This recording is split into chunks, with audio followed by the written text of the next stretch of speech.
Bueno, estamos en la confesión. Ya hemos visto resumidamente, porque no hemos entrado a profundidad todavía. Hemos visto resumidamente el capítulo 1, ¿verdad? Que es la Biblia, la palabra del Señor. El capítulo 2, ¿verdad? Que es Dios, el ser de Dios. El capítulo 3, el decreto de Dios. Y hoy vamos a entrar entonces en el capítulo 4 de la creación. Capítulo 4 de la Confesión de Fe Bautista de 1689 de la creación. Se puede leer porque son 3 párrafitos, ¿verdad? La iremos leyendo poco a poco. Bueno, después de hablar del decreto eterno de Dios, la confesión pasa a cómo entonces ese decreto se manifiesta en la historia. Es decir, Dios planificó algo para la vida de cada uno no solamente de sus hijos, sino de todas las personas que existen en el mundo. Ahora, ¿cómo se pone de manifiesto ese decreto?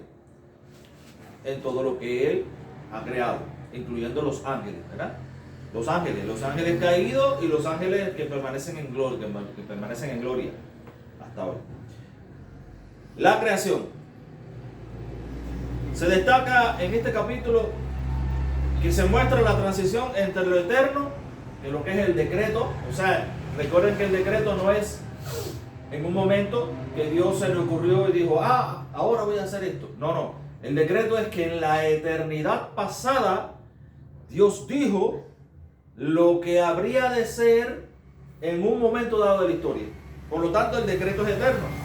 Y la confesión pasa de lo eterno, que es el decreto de Dios, a lo temporal, que es la obra de Dios en el tiempo. O sea, cómo se manifiesta ese decreto, lo que Dios dijo, lo que Dios planificó en la eternidad, en un momento dado de la historia. Eso es la obra de la creación.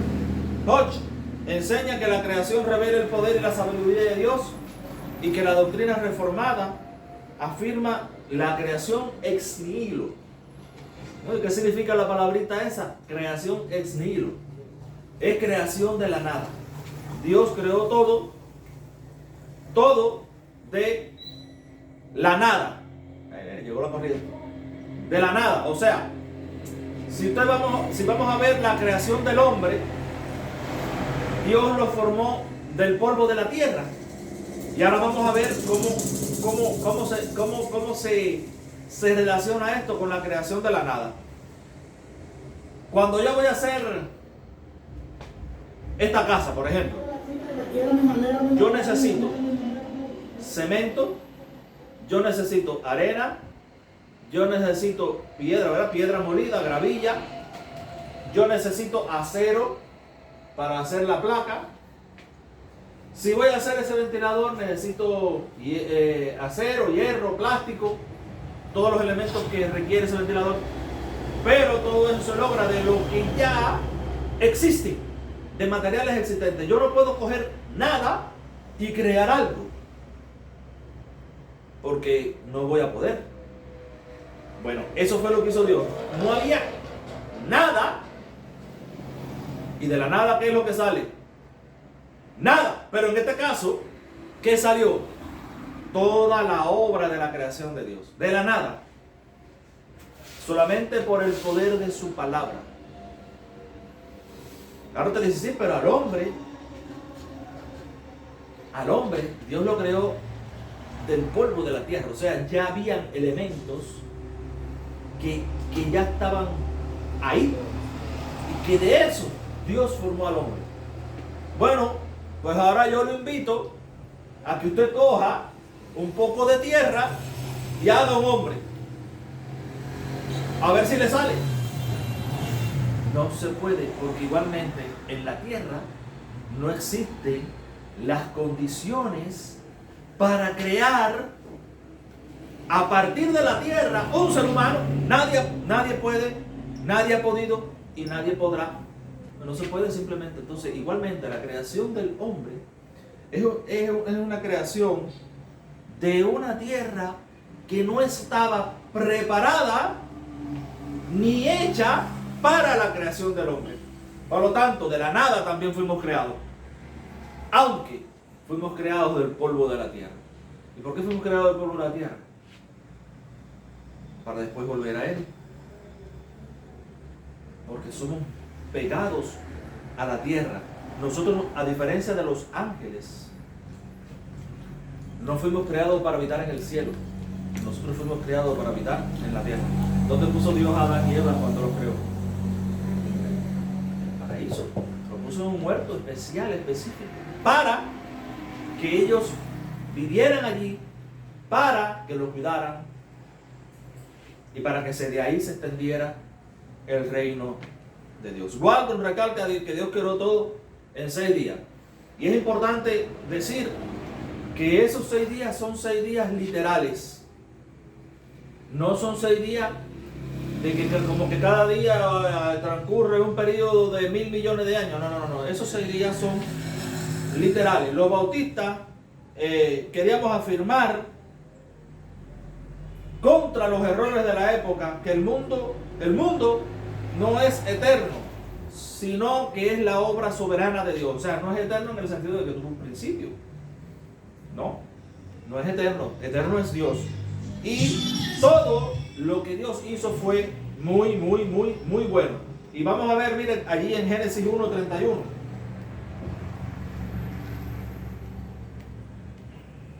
Génesis 1, pero el versículo 31. Y dice, y vio Dios todo lo que había hecho, y aquí que era bueno en gran manera. Y ya, fue el último día, porque dice, fue la tarde y la mañana del día 6. Fueron en 6 días solamente la creación de todo. Todo es absoluto. Todo lo que Dios había hecho era bueno. Ahora usted se pone y usted mira a su alrededor y no todo lo que hay es bueno. Ahora mismo estamos atravesando tremenda pandemia, tremenda epidemia. ¿Eso es bueno? No es bueno. Pero a consecuencia de que vino, es lo que vamos a ver en los capítulos posteriores, a consecuencia de la caída del hombre. O sea, de la caída en pecado. Pero al principio no fue así, al principio todo fue excelente, bueno, perfecto. Reafirma entonces la dignidad de la vida y de la creación material. La creación, ahora vamos a ver, la creación, lo primero es la creación como obra de Dios. Si usted va a Génesis 1:1, en el principio, claro, no había ni que buscarlo, no lo sabemos de memoria. En el principio creó Dios los cielos y la tierra. Los cielos y la tierra. Todo, absolutamente todo, ¿no verdad? Fue hecho por Dios. Fue hecho por nuestro Creador. Todo fue hecho por la palabra y por el poder de Dios. Vamos a Juan 1:3. Y dice, todas las cosas por Él fueron hechas. ¿De quién está hablando en este pasaje? Vamos a ver. En este pasaje está hablando de Cristo. ¿No verá? Y Cristo como Dios crea todas las cosas. Todas las cosas por Él fueron hechas. ¿Por quién fue hecho todo? Por Cristo. Intervino Dios Padre, Dios Hijo y Dios Espíritu Santo. Por Cristo. Y sin Él, nada de lo que ha sido hecho fue hecho. Sin Él no existe nada. En otras palabras, es lo que está diciendo el apóstol Juan. Y en Hebreos 11:3.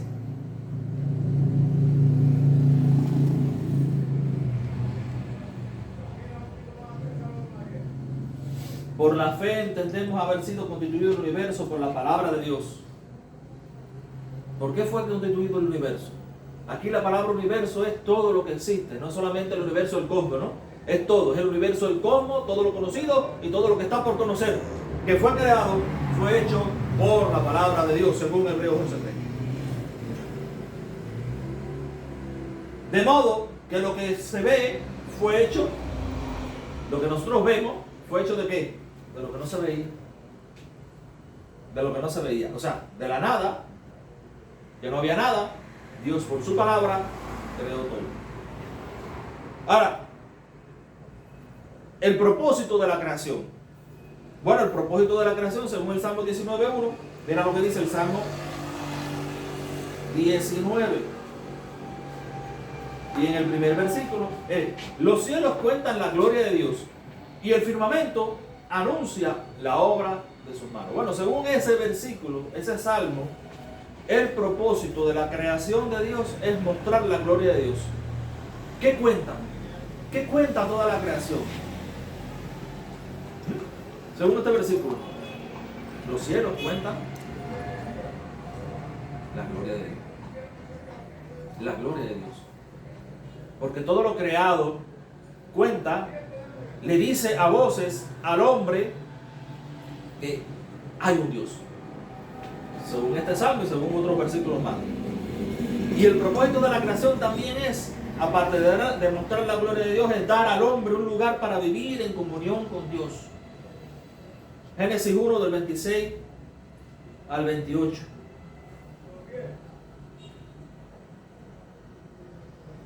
Entonces dijo Dios, hagamos al hombre a nuestra imagen, conforme a nuestra semejanza, y señoree en los peces del mar, en las aves de los cielos, en las bestias, en toda la tierra, y en todo animal que se arrastra sobre la tierra.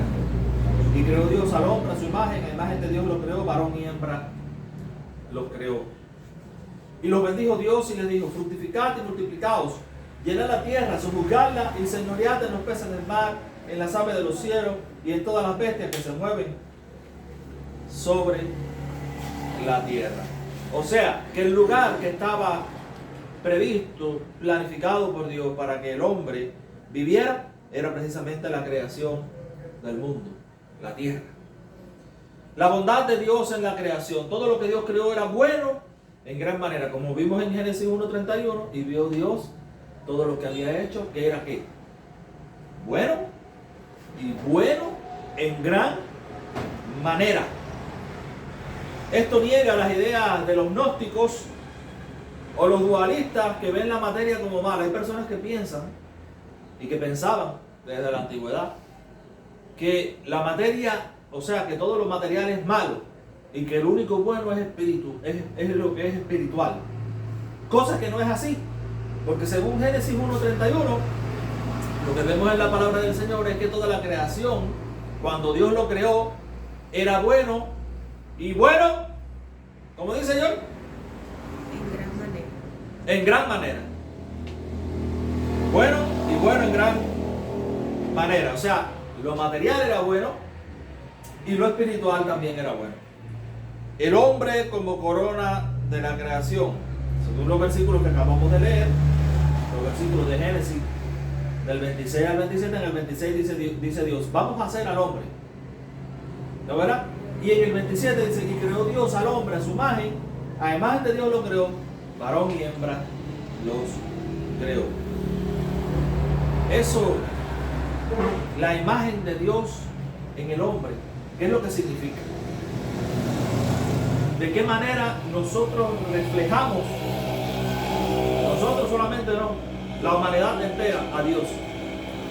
Bueno, una cosa era en el estado de perfección, cuando Dios creó a Adán y Eva en el paraíso, cuando aún no habían pecado en contra de Dios, cuando aún no existía el pecado, ni la muerte, ni ninguna de las desgracias que nosotros vivimos hoy en día, ¿qué era la imagen de Dios?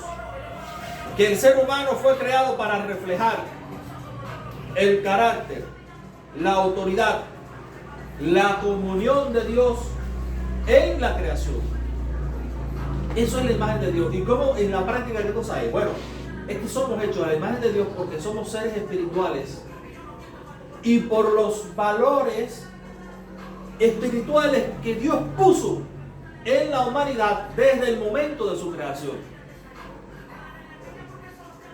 En el próximo capítulo, o sea, en el capítulo 5, nosotros vamos a ver cómo Dios puso su imagen en el espíritu humano. De hecho, el espíritu humano es obra de Dios, o sea, de los tres, pero es obra del Espíritu Santo de Dios en la vida. Y Él puso características, cualidades en nuestro espíritu. Ahora tenemos hasta una música ahí en la calle de acompañante, pero seguimos predicando. En nuestro espíritu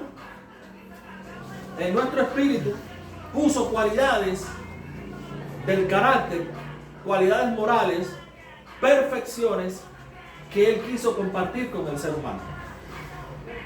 No se refiere a las formas físicas, por supuesto, porque nosotros, Dios no tiene forma. Dios no tiene forma. Bueno, ya se hizo la música, así que ahora predicamos mucho mejor. Dios no tiene forma porque Dios es espíritu. Según Juan 4, Dios, ¿qué cosa es? ¿Qué cosa es Dios? Espíritu. Por lo tanto, un espíritu no tiene una forma como nosotros, que tenemos un cuerpo. Y dentro de nuestro cuerpo está nuestro espíritu. Y si somos cristianos, dentro de nuestro espíritu está el Espíritu Santo de Dios. Ahora, ¿nosotros nos parecemos a Dios físicamente? No. No es en lo físico, es en lo espiritual. Ahora, después del pecado, esa imagen de Dios quedó tan extremadamente dañada que prácticamente es invisible en casi en la generalidad de la humanidad. ¿Ya? Quedó tan afectada a esa imagen de Dios, esas cualidades morales, esa espiritualidad, esas perfecciones que gozaban Adán y Eva, las cuales puso Dios en el espíritu humano, que lo que se llama es la ley de Dios, esa ley que puso en su mente y en su corazón. Por eso nada más le dio un solo mandamiento, lo cual se llama una sola ley positiva. ¿Cuál fue? Mira, come de todos los árboles de aquí, de este lugar, del Edén, menos de este. ¿Y cómo le llamó a ese árbol? El árbol de la ciencia, del bien y del mal. Y digo, de todos pueden comer menos de este. No era necesario nada más, porque ellos vivían en tal estado de perfección que la ley de Dios gobernaba, la tenían en su mente y en su corazón, pero a la vez gobernaba.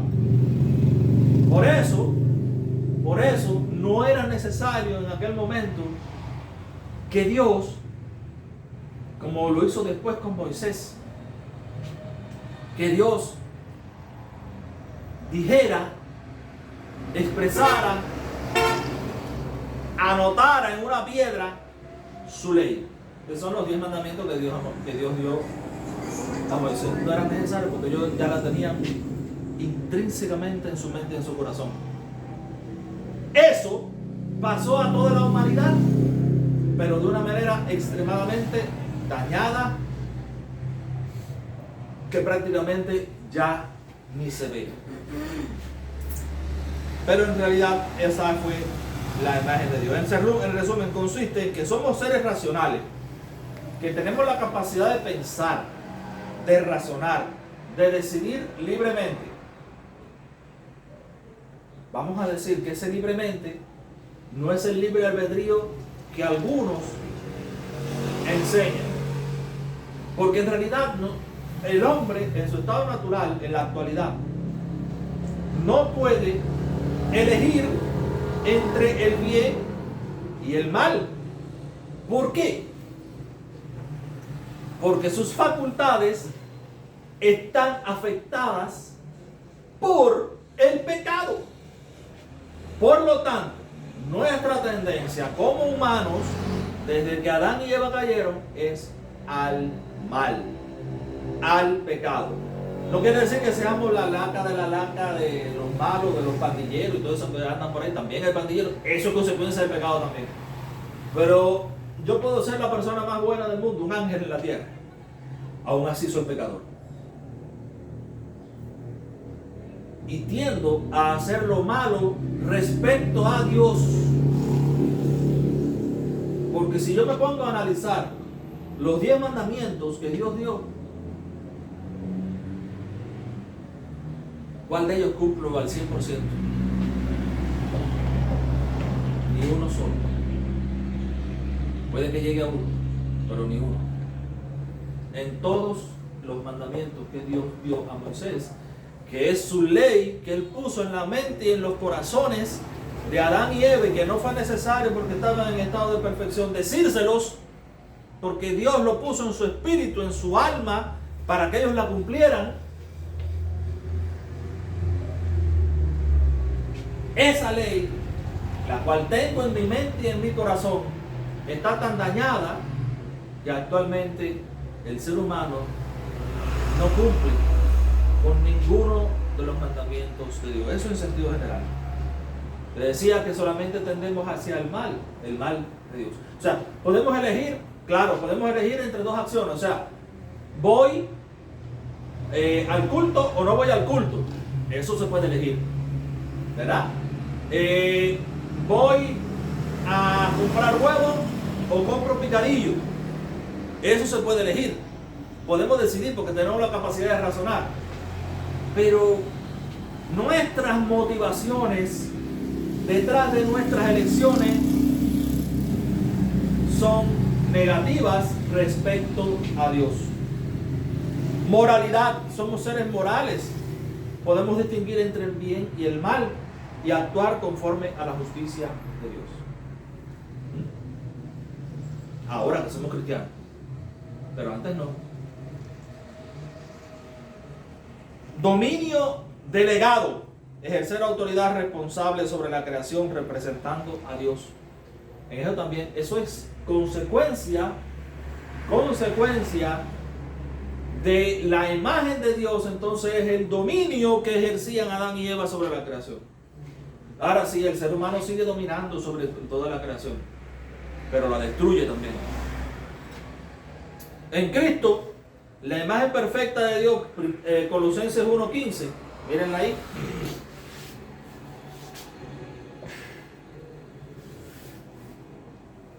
Él es la imagen del Dios invisible, el primogénito de toda creación. Ahora Cristo sí es la imagen de Dios.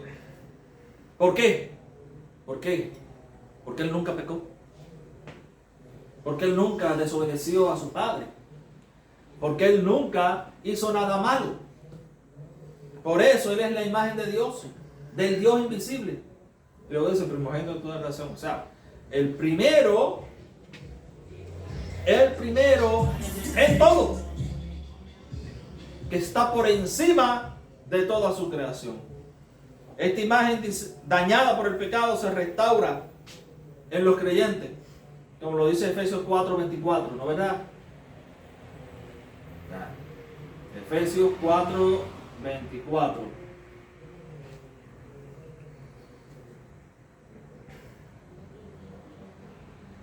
Y vestidos del nuevo hombre, creados según Dios, en la justicia y santidad de la verdad.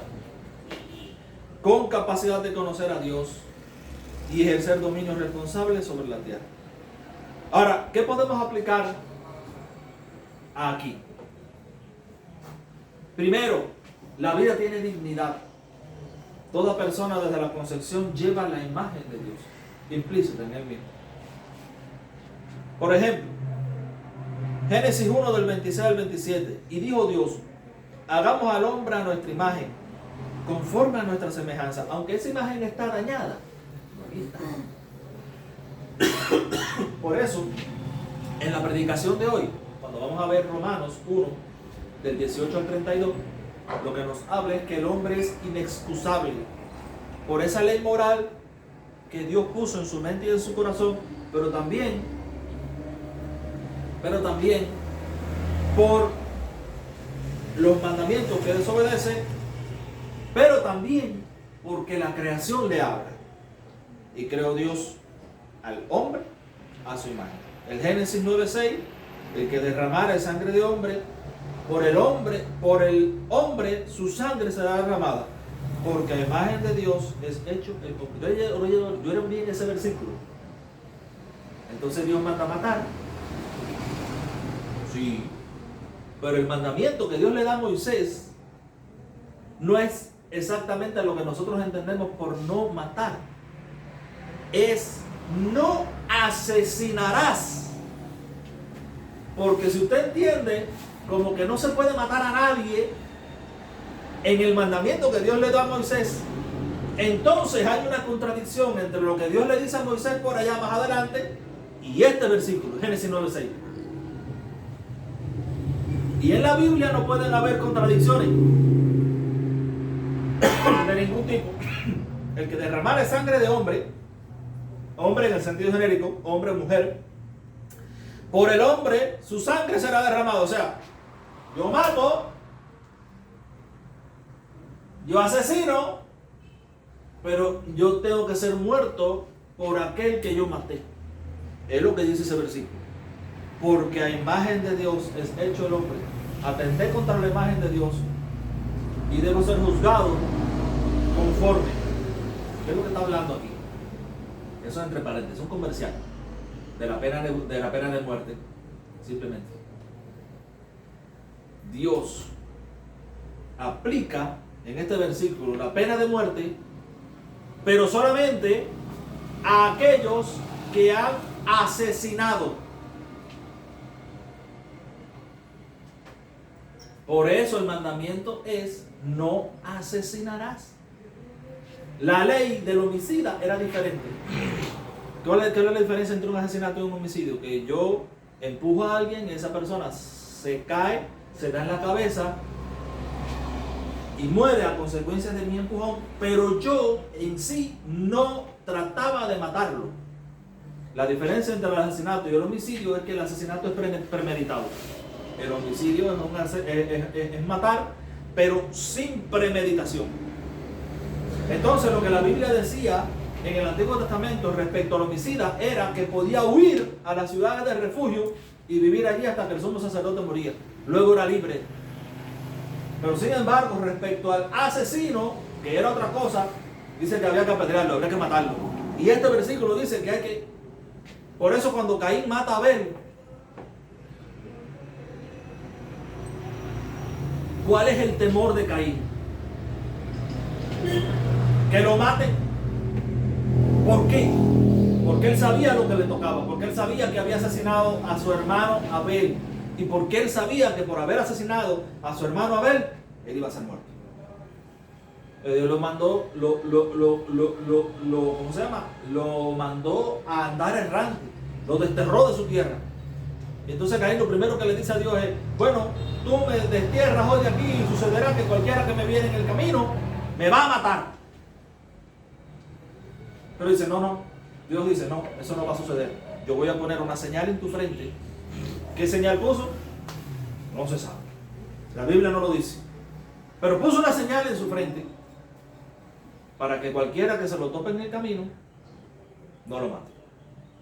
Es la cosa más interesante. Salmo 139, del 13 al 16. Porque tú me formaste mis entrañas. Tú me hiciste en el vientre de mi madre. Y aquí viene la parte: mi embrión vieron tus ojos. Esto va mucho más allá. Porque el embrión es como decir, cuando ya el óvulo es fecundado por el espermatozoide. Ese es el embrión. Y aquí dice el Salmo: mi embrión vieron tus ojos.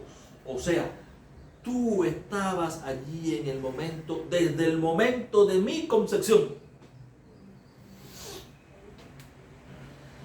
Por lo tanto, toda persona desde el momento de su concepción lleva la imagen de Dios implícita, porque es obra de Dios. Job 31:15. El que en el vientre me hizo a mí, no lo hizo a él, y no nos dispuso uno mismo en la matriz. En la matriz, en el vientre, en el útero. Santiago 3:9. La lengua. Con ella bendecimos al Dios y Padre, y con ella maldecimos a los hombres que están hechos a los hombres, a Dios directamente, pero también a los hombres que están hechos a imagen de Dios. De modo que se muestra que toda vida humana tiene valor y dignidad, porque refleja la imagen de su Creador, incluso desde el momento de la concepción. Ni embrión vieron tus ojos. El cuidado de la creación. Los cristianos deben ser buenos mayordomos de la naturaleza. No debemos de destruir los árboles, los animales, andar desmedidamente por ahí. No quiere decir, no, yo no voy a comer animales ahora. Eso es un extremo. Yo no voy a comer pollo porque eso es matar a un animal. No, no es eso. Es que esto cuida la creación que Dios ha provisto para nuestro disfrute. Y el disfrute de Dios es en todo. Incluye en todos los sentidos del ser humano. Porque cuando Dios creó las flores y las plantas ornamentales, ¿para qué las creó? Para que nosotros disfrutáramos de la belleza de su creación. Porque las flores y las plantas ornamentales se comen. O sea que no solamente Dios crea cosas para el mantenimiento de la especie humana, para que le sirvan para comer, como las plantas frutales y los animales, y las plantas que se comen, sino que también crea cosas para que las disfrutemos con nuestros ojos, con nuestro olfato. Las flores tienen perfume. Dios crea esas cosas para nuestro disfrute, no solamente para nuestra mantención. Por lo tanto, si todo proviene de Dios y todo fue creado de Dios, hay que cuidarlo. Y por último, debemos reconocer que cada día, cada don y cada criatura son obras de Dios. Y con eso en mente, adorar a nuestro Creador. Señor, en el nombre de Jesús, en esta mañana, tú has sido bueno y tú nos has hablado. Continúa bendiciéndonos. En el nombre de Jesús. Amén.